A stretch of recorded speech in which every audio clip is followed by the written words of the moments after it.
আসসালামু আলাইকুম। সবাইকে স্বাগত জানাচ্ছি গ্লোবাল ভিউজে। আপনাদের সাথে আছে আমি তানজিলা হক। আজ জানাবো আন্তর্জাতিক গণমাধ্যমে আলোচিত সংবাদ ও বিশ্লেষণ। ইরানের সামরিক ও পরমাণু লক্ষ্যবস্তুতে ইসরায়েলি হামলার পর শক্ত জবাব দিচ্ছে ইরান। রাজধানী তেল আবিব ও অধিকৃত জেরুজালেমে বিকট বিস্ফোরণের শব্দ শোনা গেছে বলে জানিয়েছে ইসরায়েলি সংবাদ মাধ্যমগুলো।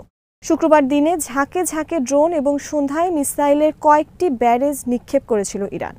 এরপর মধ্যরাতে এবং শনিবার সকালে 5 দফায় কয়েকশো মিসাইল দিয়ে হামলা চালানো হয়। ইসরায়েলের হারেটস নিউজ জানিয়েছে অন্তত 150 মিসাইল নিক্ষেপ করা হয়। এ সময় ইসরায়েল জুড়ে সাইরেন বাজতে থাকে। হামলার আশঙ্কায় শুক্রবার পুরো দিনই ইসরায়েলের সড়কগুলোতে গাড়ি ও লোকজনের তেমন চলাচল ছিল না।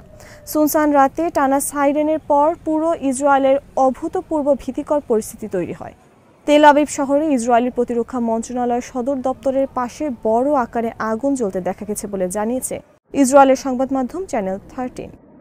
ইসরায়েল হাউম নামের আরেকটি সংবাদ মাধ্যম জানিয়েছে মধ্য ইসরায়েলের 7টি জায়গায় ইরান থেকে উড়ে আসা মিসাইল আঘাত এনেছে। আল জাজিরায় প্রকাশিত ছবি ও ভিডিওতে দেখা গেছে তেল আবিবের 20 কিলোমিটার দক্ষিণে রিশন লেজিয়ন ও তেল আবিবের পাশে রামাতগান এলাকার অসংখ্য ভবন মাটির সঙ্গে মিশে গেছে। আরও অনেক এলাকা ধ্বংসস্তূপে পরিণত হয়েছে। প্রাথমিকভাবে 3 জনের প্রাণহানি এবং 91 জন গুরুতর আহত হয়েছেন বলে ইসরায়েল স্বীকার করলেও আরও বহু মানুষ হতাহত হয়েছে বলে ধারণা করা হচ্ছে। ইরানের মেহের নিউজ জানিয়েছে শুক্রবার ও শনিবারের সংঘাতে ইরান অন্তত 3টি ইসরায়েলি F-35 যুদ্ধবিমান ভূপাতিত করেছে এবং এর পাইলটদের আটক করেছে, যাদের মধ্যে একজন নারীও আছেন। ইরানের আকাশসীমায় এগুলোকে গুলি করে ভূপাতিত করা হয়। ইরানের অফিসিয়াল টুইটার পেজে ভূপাতিত যুদ্ধবিমানগুলোর ছবি দেওয়া হয়। ইরানি হামলার পর ইসরায়েলের অনেক শহর এখন ভুতুড়ে। এ অবস্থায় ইসরায়েলের প্রতিরক্ষা বাহিনী বা IDF জনসাধারণকে আশ্রয় কেন্দ্রে থাকার নির্দেশ দিয়েছে এবং পরবর্তী নির্দেশনা না দেওয়া পর্যন্ত সেখানে অবস্থান করতে বলা হয়েছে। রয়টার্স জানিয়েছে নির্দেশনার কয়েক মিনিট পর থেকে তেল আবিব ও জেরুজালেমে মুহুর্মুহু বিস্ফোরণের শব্দ শোনা যায়। রয়টার্স প্রচারিত ভিডিওতে দেখা গেছে তেল আবিবে মিসাইল আছড়ে পড়ার পর ধোঁয়ার কুণ্ডলী বের হচ্ছে। ইরান সর্বশেষ হামলাটি যখন চালায় তখন সেখানে রাত 1:30। ইসরায়েলি চ্যানেলগুলো তেল আবিবে ইরানি মিসাইলের আঘাত হানার দৃশ্য সরাসরি সম্প্রচার করে। তাদের তথ্য, মিসাইলের আঘাতে অন্তত 91 জন আহত হয়েছেন, যার মধ্যে অনেকের অবস্থা গুরুতর। ইসরায়েলে নিযুক্ত মার্কিন রাষ্ট্রদূত মাইক হাকাবি বলেছেন ইরানি হামলার মধ্যে একটি কঠিন রাত কাটিয়েছেন তিনি জানান ইরানের ক্ষেপণাস্ত্র নিক্ষেপের মুখে তাকে 5 বার আশ্রয় কেন্দ্রে যেতে হয়েছে। এক্সে তিনি বলেছেন এখানে শুনশান নীরবতা। আমি কেন পুরো ইসরায়েলকে আশ্রয় কেন্দ্রে থাকতে বলা হয়েছে? সবাই আশ্রয় কেন্দ্রের দিকে ছুটছেন, আমিও। ইসরায়েলের কট্টর সমর্থক হাকাবি, যিনি বলেছিলেন পশ্চিম তীরে বলতে কিছুই নেই। এই সপ্তাহের শুরুতে তিনি বলেছিলেন মার্কিন অনুমোদন ছাড়া ইরানের বিরুদ্ধে ইসরায়েলের হামলা হওয়ার সম্ভাবনা নেই। ফিলিস্তিনি প্রতিরোধ আন্দোলন হামাস ইসরায়েলে ইরানি হামলার প্রশংসা করে বলেছে ইসরায়েলের তথাকথিত উচ্চমানের প্রতিরক্ষা ব্যবস্থা ব্যর্থ হয়েছে। সংগঠনের সিনিয়র নেতা ইজ্জত আল রিস্ক আয়রন ডোম ও ডেভিডাস স্প্রিং ক্ষেপণাস্ত্র প্রতিরক্ষা ব্যবস্থাকে ব্যর্থ করে ইরান যে লক্ষ্যবস্তুতে আঘাত এনেছে তার প্রশংসা করেন। তিনি বলেন ইরানের দৃঢ় প্রতিক্রিয়া প্রমাণ করেছে সব অহংকারের শক্ত প্রতিক্রিয়া হবে এবং সব আগ্রাসনকে শাস্তির মুখোমুখি হতে হবে। এর আগে ইসরায়েলকে প্রতিহত করতে এবং ইহুদিবাদী অপরাধ বন্ধ করতে বিশ্বের প্রতি একটি ঐক্যবদ্ধ অবস্থান নেওয়ার আহ্বান জানায় হামাস। টেলিগ্রামে এক বিবৃতিতে সংগঠনটি বলেছে ইসরায়েলের আগ্রাসন একটি বিপজ্জনক উত্তেজনা সৃষ্টি করেছে, যা এই অঞ্চলকে অস্থিতিশীল করে তুলেছে। এটি চরমপন্থী নেতানিয়াহু সরকারের জেদের প্রতিফলন, যিনি এই অঞ্চলকে উন্মুক্ত সংঘাতের দিকে টেনে নিয়ে যেতে চান। হামাস ইরানের উপর হামলাকে একটি নৃশংস আগ্রাসন ও আন্তর্জাতিক নিয়ম ও প্রথার চরম লঙ্ঘন বলে অভিহিত করে বলেছে এই হামলা আবারও নিশ্চিত করল ইসরায়েল সমগ্র অঞ্চলের অস্তিত্বের জন্য হুমকি। হামাস ইরানের প্রতি পূর্ণ সংহতি প্রকাশ করেছে এবং সিনিয়র কমান্ডার ও পরমাণু বিজ্ঞানীদের মৃত্যুর জন্য ইরানি নেতৃত্ব ও জনগণের প্রতি গভীর সমবেদনা জানিয়েছে। রয়টার্স জানিয়েছে শুক্রবার রাতে ইসরায়েলের সামরিক ও বিমান ঘাঁটিগুলোতে একযোগে হামলা চালায় ইরান, আর এই হামলা ঠেকাতে ইসরায়েলকে সহায়তা করেছে যুক্তরাষ্ট্র। ইরানের ইসলামী বিপ্লবী গার্ড বাহিনী বা IRGC শুক্রবার রাতে এই হামলা চালানোর কথা জানিয়ে এক বিবৃতিতে বলেছে ট্রু প্রমিস 3 শিরোনামে এই অভিযান শুরু হয়েছে। ইসরায়েলি সামরিক বাহিনীর দাবি ইরান 100টিরও বেশি ক্ষেপণাস্ত্র নিক্ষেপ করেছে, যেগুলোর বেশিরভাগ তারা প্রতিহত করতে সক্ষম হয়েছেন। 2 মার্কিন কর্মকর্তার বরাতে রয়টার্স বলেছে ইরানের ক্ষেপণাস্ত্র ঠেকাতে যুক্তরাষ্ট্রের সেনাবাহিনী ইসরায়েলকে সহায়তা করেছে। ভূমিতে স্থাপিত ক্ষেপণাস্ত্র বিধ্বংসী ব্যবস্থার মাধ্যমে বেশ কিছু মিসাইল ভূপাতিত করা হয়েছে। এদিকে ইরানের সঙ্গে সমন্বয় করে ইসরায়েল ড্রোন হামলা চালিয়েছেন ইয়েমেনের হুথি আনসার আল্লাহর নেতৃত্বাধীন সশস্ত্র বাহিনী।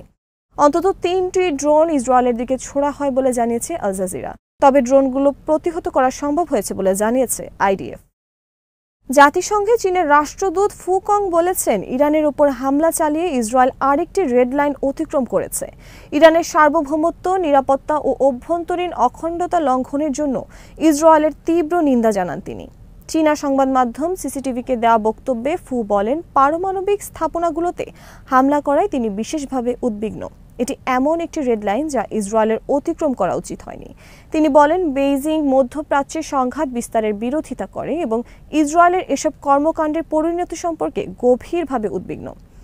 ইসরায়েল শনিবার সকালেও ইরানে হামলা চালিয়েছে।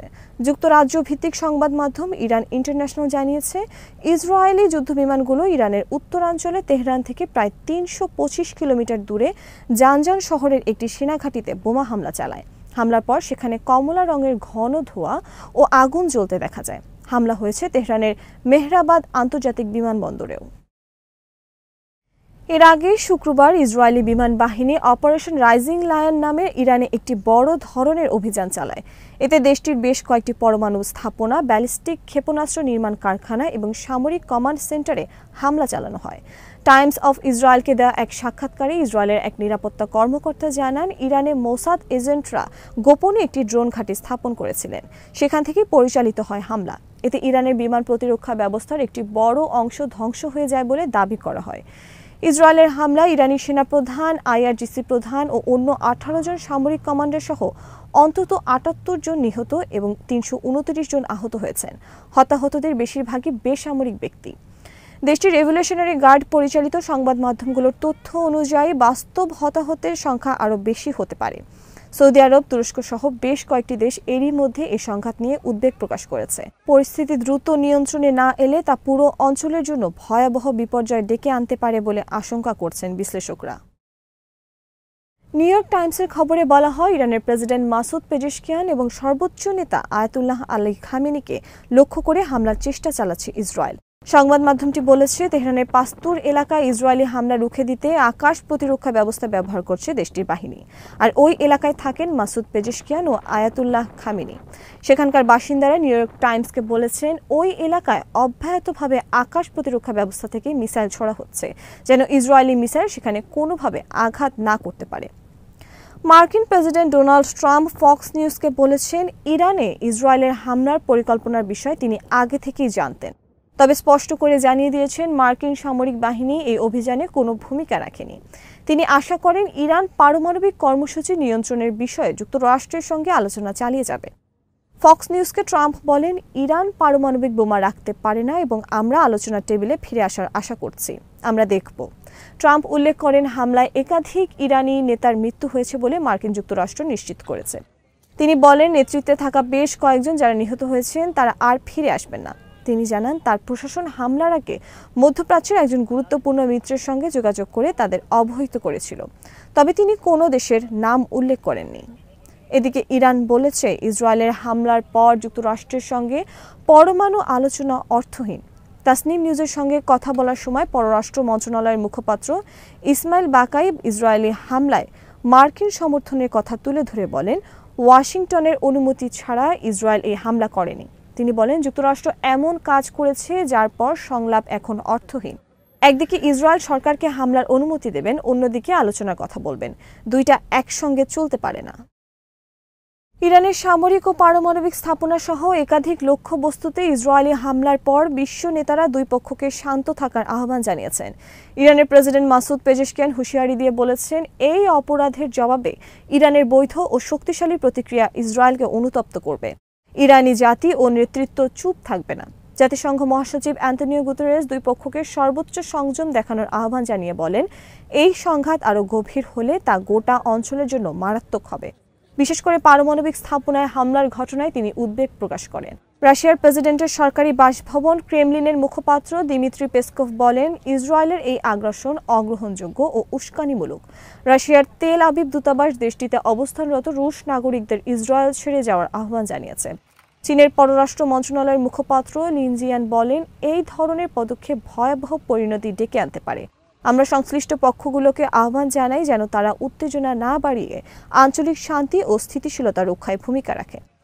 ইউরোপীয় ইউনিয়নের পররাষ্ট্রনীতি বিষয়ক প্রধান কায়া কাল্লাস বলেন, মধ্যপ্রাচ্যের পরিস্থিতি অত্যন্ত বিপজ্জনক। উত্তেজনা না বাড়িয়ে কূটনীতিকে অগ্রাধিকার দেওয়া জরুরি। ফ্রান্সের প্রেসিডেন্ট ইমানুয়েল ম্যাক্রো বলেন, সর্বোচ্চ সংযম বজায় রাখতে হবে এবং আঞ্চলিক স্থিতিশীলতা বিপন্ন করা যাবে না। জার্মান পররাষ্ট্র মন্ত্রণালয় বলেছে, আমরা কূটনৈতিক সব উপায় ব্যবহার করে এই সংঘাতে জড়িত পক্ষদের প্রভাবিত করতে প্রস্তুত। আমাদের লক্ষ্য ইরান যেন পারমাণবিক অস্ত্র তৈরি করতে না পারে। লেবাননের হিজবুল্লাহ বলেছে, ইসরায়েল কোনো যুক্তি বা আইন মানে না, তারা কেবল আগ্রাসনের ভাষা বোঝে।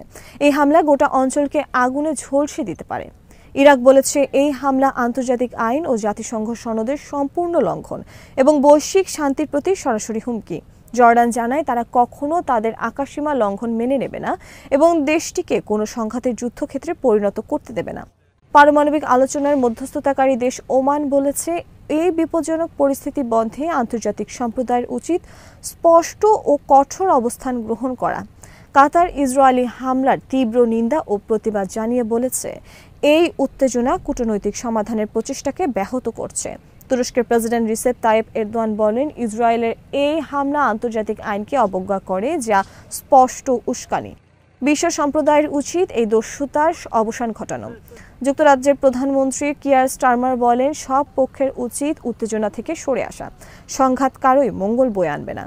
ইয়েমেনের হুথি আনসার আল্লাহ বলেছে, ইরানের পারমাণবিক কর্মসূচি পরিচালনার বৈধ অধিকার রয়েছে এবং ইসরায়েলের নৃশংস হামলার প্রতিক্রিয়া জানানোর পূর্ণ অধিকার আছে তেহরানের।